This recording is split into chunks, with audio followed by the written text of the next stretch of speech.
I just made the name up, but it'd be like, the name would be, so how do you spell that?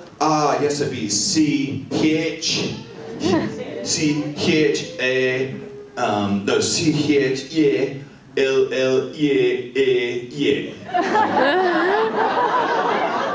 So wait, how many E's and A's were in that? So literally, A was E, and E was A. So there you go. Sorry, side note, I apologize. Go Jace. Yes, wiggly fingers, jazz fingers. Do you ever see fan art that offends you for certain characters if they're like yaoi together and you look at them?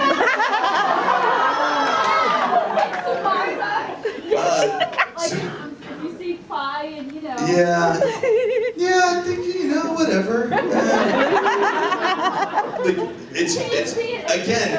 It's getting harder and harder to freak me out. It's like, I do remember, like, this was early on. It was like Comic-Con in year 2000, back in the future.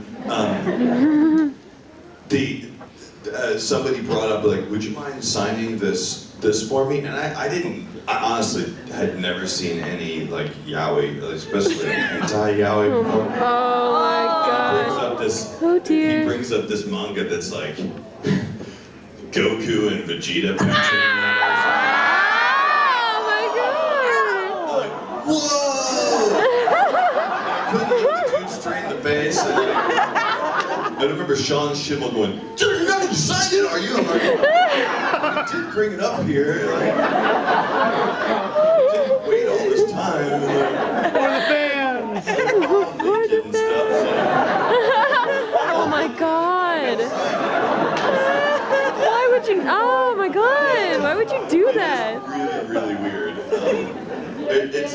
It's a bit unusual. Like, what'd you say? Were there? Do you get any pictures for Tsubasa that's yaoi that you're kind of like, he doesn't really swing that way? You're gonna have to show me some of it because I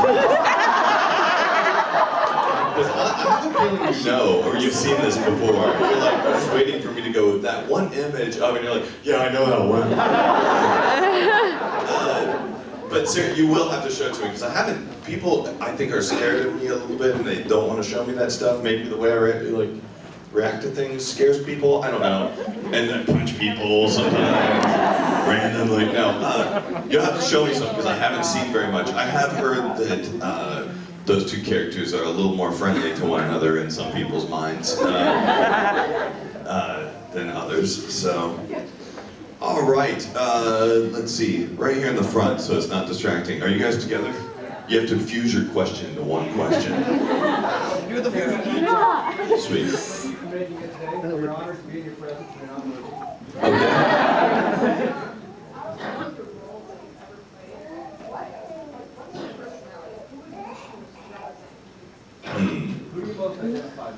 Who do you most identify with? Let's see, who do I most identify with of all the characters I played? Let's see, it's actually kind of hard because it's kind of a chicken before the egg thing because Dragon Ball shaped my personality to some degree. Like, 5 minutes. No. Dragon Ball kind of shaped my personality, so literally people would go, like, I'll be in a bad mood and people are like, you recorded Vegeta today, didn't you? Like I'm in a dorky mood, people are like, you recorded Yamcha today. Like, I'm in a dorky, not having any friends, kind of seeing cats as my friend sort of thing. People are like, you recorded Yamcha today. I'd say that of all the characters I've ever played, I think honestly, the one I'm closest to is Kuwabara. Yeah! He's good. He's extremely talented, but he's also a little bit stupid too. Just a little bit. Yeah, I have a sword. I'm Kuwabara and I have a sword. That's his best quote of the whole show. Although I don't like Megalica as much as he does. Megalica. Let's see. Yeah, I'd say Kuwabara be the closest. Wow, there's so many questions and I only have 5 minutes. Okay, you have to ask your question in 2 words or less. Dang it. Wait, I heard it. Now me. Oh yes, yes, that's the answer. Dragon Ball, did you involve in, doing the voices further? Because when you hit about the Namek Saga, it seemed like some of it changed. Like you got Vegeta, and then you had Goku, and some of it seemed like it changed.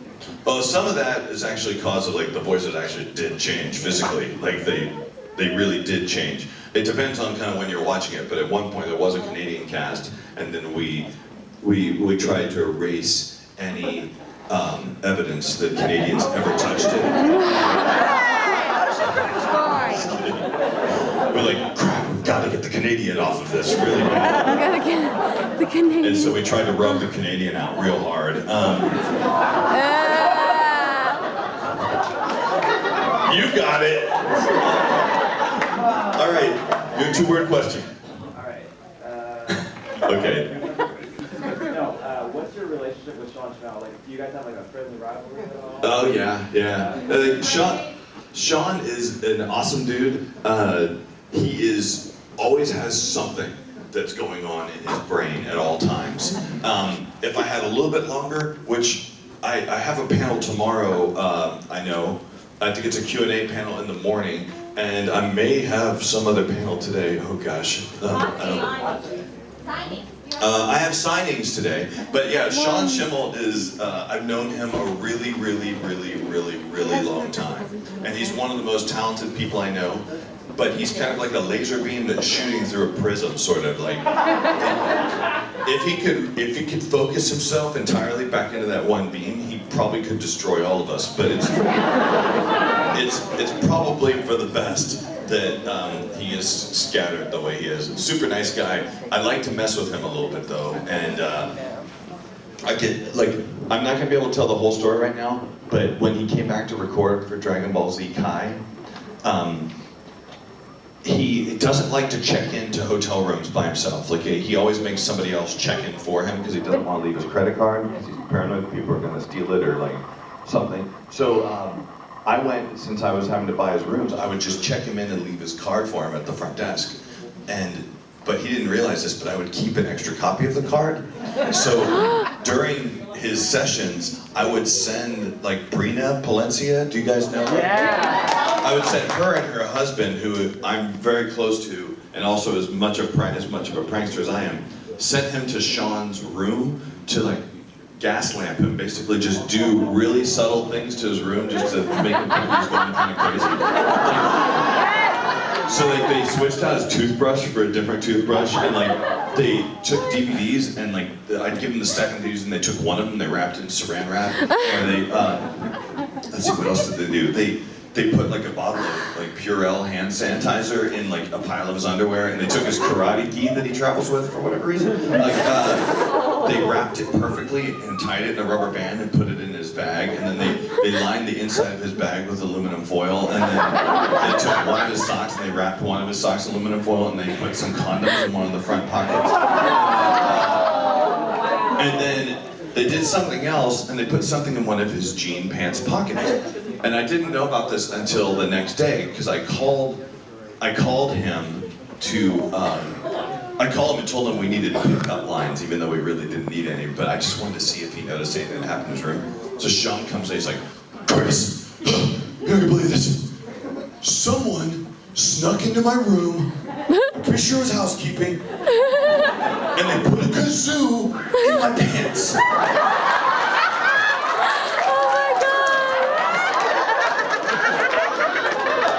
And now most other people in the universe would go, oh wait, my hotel room is within a mile of where Chris is. Obviously this was Chris, because I play jokes on everybody all the time. Don't leave near your Facebook or your phone range. Everyone around me now locks their phones. I have promoted safety in your mobile devices. Yeah, Sean still to this day does not know this, because he came back the next time, and to kind of supplement the original like joke, I took this old micro cassette recorder, you know, that had the little tiny, you know, I'm talking about all these old technology today. I happen to have one of these old like micro cassette recorders. I erased most of the data on it because I just had some college lectures on it, and I had Brina come over and we recorded in a very busy place where it was really noisy.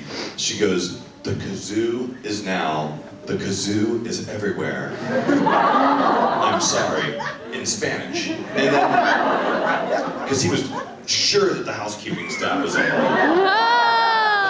But to make sure that nobody got fired, I called the hotel and I was like, hi, I'm Christopher Sabat. I bought the room for my guest, Sean Schimmel.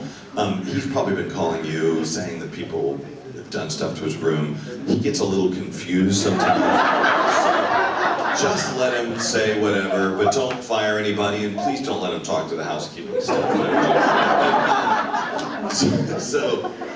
So Sean doesn't even know, and they snuck into his room during the next session and put this recorder in that front pocket of your backpack that you never check.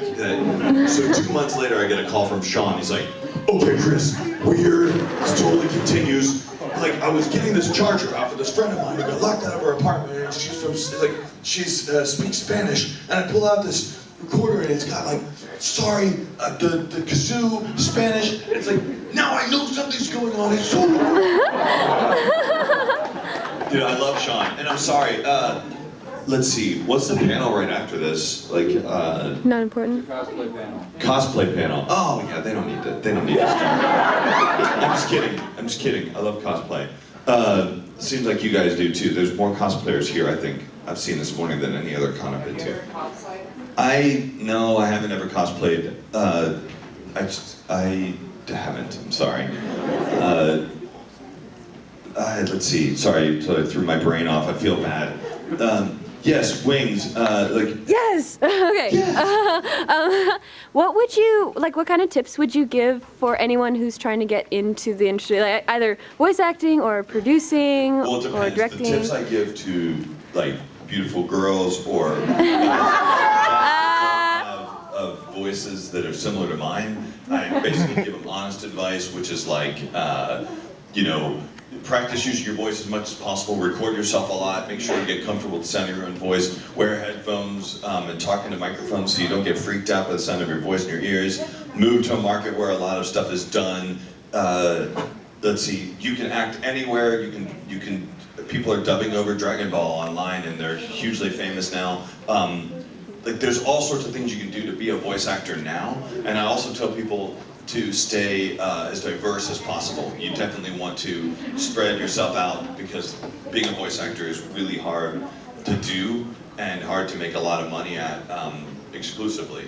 And to people that have super low voices, I usually say, oh yeah, dude, it's impossible, I wouldn't even try. And it's just for job security, you know? Why do you think it took Travis Willingham so long to get out of this?